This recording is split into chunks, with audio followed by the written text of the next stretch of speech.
ଗ୍ରାମାଞ୍ଚଳରେ ନିଷ୍ଠା ପରିଶ୍ରମ ଅଧ୍ୟବସାୟ ୟାକୁ ନେଇକରି ଯେଉଁମାନେ କାମ କରିଛନ୍ତି ସେମାନଙ୍କର ଉନ୍ନତି ନିଶ୍ଚୟ ଘଟିଛି। ତାର ପ୍ରମାଣ ମୋ ପାଖରେ ବସିଥିବା ଜଣେ ଏଠିକାର ଯେ ବ୍ୟବସାୟୀଙ୍କର ପୁତ୍ର, ତାଙ୍କର ନିଷ୍ଠା ପରିଶ୍ରମ ପରେ ସେ କାର୍ଯ୍ୟରେ ଆଜି କେବଳ ଏଠି ନୁହେଁ ସାରା ଓଡ଼ିଶାରେ ବ୍ୟାପକ ହେଇଛି, ବ୍ୟବସାୟ ବ୍ୟାପକ ହେଇଛି। ଠିକ୍ ସେମିତି ଆଜି ଯେଉଁ ଉଦ୍ଘାଟନଟି ହେଉଛି ସେ ତାଙ୍କର ପିତାଙ୍କ ପରେ ବ୍ୟବସାୟକୁ ଖୁବ୍ ବଢ଼େଇ ପାରିଛନ୍ତି। ଏହା ହେଉଛି ଭଗବାନଙ୍କର ଆଶୀର୍ବାଦ ଏବଂ ଆଶା କରିବା ଏହି ପ୍ରକାରର ଆଗକୁ ଆଗକୁ ବଢ଼ିବାର ଉତ୍ସାହ ସବୁ ପିଲାମାନଙ୍କ ଭିତରେ ରହୁ, ଆଗକୁ ବଢ଼ନ୍ତୁ। ଆଜି ଆପଣ ଆସିଲେ ଉଦ୍ଘାଟନ ମଧ୍ୟ କଲେ, କେମିତି ରହିଲା ଆପଣଙ୍କର ଦିନ, କେମିତି ଲାଗିଲା ଏଠି? ନିଶ୍ଚୟ ଭଲ ଲାଗିବନି। ଯେତେବେଳେ ବାପା ମାନଙ୍କୁ ଦେଖିଥିଲି ପରିଶ୍ରମ କରୁଥିଲେ, ତାଙ୍କଠାରୁ ପିଲାମାନେ ଅଧିକ ପରିଶ୍ରମ କରିକିରି ଯଦି ଆଗକୁ ଆଗଉଛନ୍ତି ତାକୁ ଦେଖିଲେ ଭଲ ଲାଗିବନି? ନିଶ୍ଚୟ ଭଲ ଲାଗିବ। କାହା ପାଖରେ ହାତ ପାତିବା ଅପେକ୍ଷା ନିଜେ ପରିଶ୍ରମ କରିକିରି ଆଗକୁ ବଢ଼ିବା ସେଟା ହେଉଛି ସବୁଠାରୁ ବଡ଼ କଥା। ପ୍ରାଚୀ ମାର୍ବଲ ये गोटे नुआ जो आरंभ है आज शुभ दिहला आपंकर सानिटारी से आम समस्ते अंचलवासी नुहे समस्ते गोटे खुशी माहौल एटी अच्छी। कारण दीप्ति बाबूंकर जो प्रतिबद्धता एवं तांकर आचार व्यवहार सर्वोपरि सदृचित व्यवहार पाई से तांकर गोटे छोटिया अनुष्ठान को आरंभ करी आज शिखर को जाई पारिचंती। आम मान भीतर तांकर अध्यवसाय तांकर कठिन परिश्रम एवं सबुठारु बड़ तांकर आतिथ्यता तांको अनेक उच्च को नहीं नब एथिर संदेह नहीं।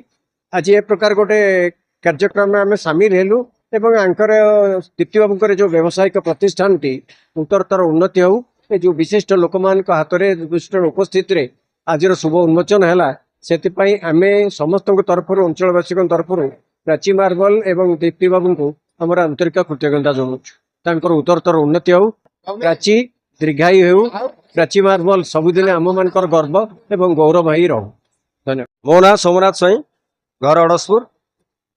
ये जो प्राची सानिटारी ये बहुत सुलभ मूल्य जिन मिलती, कारण आमर भी घर काम होम कंस्ट्रक्शन काम करूँ बहुत सुविधा सैनिटारी जिनस प्लस टाइल मार्बल फार्बल आम नौ है कि किसी असुविधा नहीं। मालिक मत बहुत बढ़िया लोक। नुआ घर मैं मुझे स्वागत करुच्ची सी सब आसते प्राची मार्बल टाइल्स है आम वेलकम करुचु। आम भी नौ आम बहुत सुविधा नौ सुविधा पाऊ जिनस आ बहुत प्रेस्टिज पाऊँ आम ग्राहक हिसाब से प्रेस्टिज बहुत पाऊँ आम है कि निज घर केन्द्रापड़ा आम कोरापुट रोचु यही पाखापाखि अरडिया पदारे आम गोटे घर टे करुचु। आम प्राचीर जड़े ग्राहक हिसाब से आज निमंत्रण पाई एठाक आसछु। केମିତି ଲାଗିଲା ଆଜି ଆସିଲେ? निश्चित भाव में रूराल जदि ये व्यवसाय पेंठ गढ़ी उठे ताले साधारण ग्राहकों बहुत शुभंकर एवं से सुलभ मूल्य उचित मार्गरे भल जिनस पाइबे एवं बड़ दुकान किणी निजुक भी गोटे आत्मसंतोष मणिबे। दीप्ति रंजन साहू, मु प्रोप्राइटर प्राची सैनिटरी एंड मु ए संस्था को 2012 रु स्टार्ट करथिली।